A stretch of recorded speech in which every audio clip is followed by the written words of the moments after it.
दिन पहल बड़ा राजू शिवनंदन बाबू अंचल अधिकारी प्रणाम कैनी हो महाराज जी के बड़े बड़े रुपए के पुरस्कार समाजी के ना काम मिले बुआ ने तो होती पोत धरिया धोई के कान्हवा पोछ दरिया हो बबरिया झाड़ के रोटी पात धरिया धर के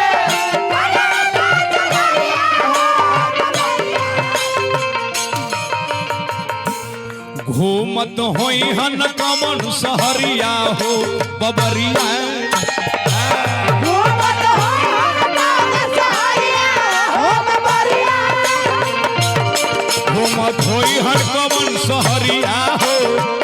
बबरिया झाड़ के ना घूमत होई हन सहरिया हो बबरिया एही में कहे के बा संकटों के मोचन होई महिमा महानावा लगा के माना स्वागत के वचन है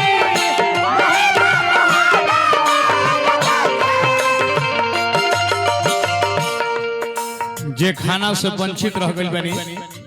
सभे कोई के कहा था धोरी बाबा जाई खाली फिर खाना खाली जे वंचित रह गइल बनी प्रोग्राम तो रात भर चली संकटों के मोचन होई महिमा महानावा लगा के माना स्वागत के वचन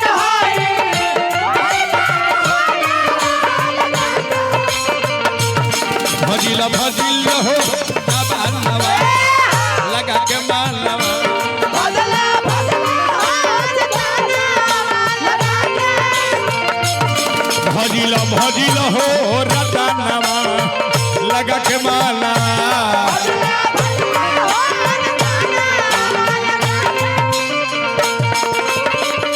आरती की जय हनुमान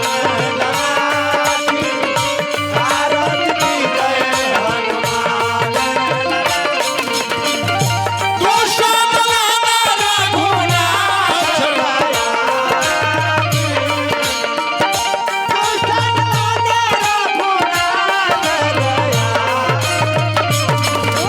आरती की जय हनुमान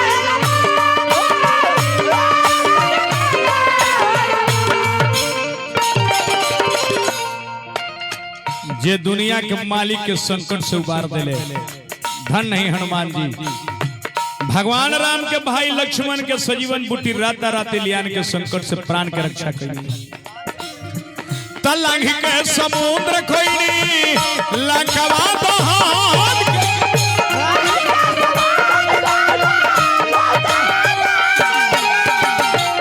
प्राण के बचावन धावला लाई के लखो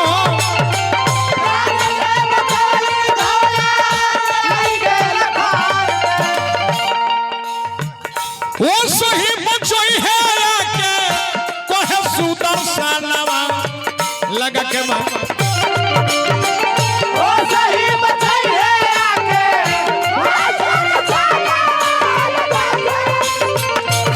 भजिला हो जवानवा लगा के मारनवा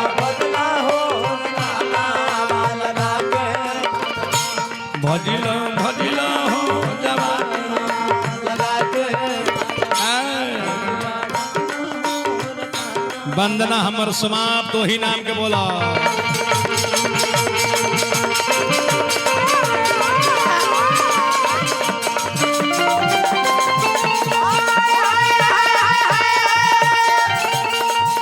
हरि बोल मानव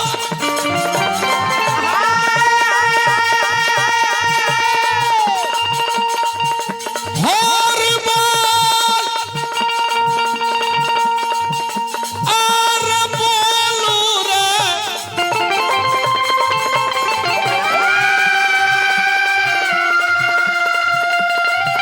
ए घूरे थाना रे हरि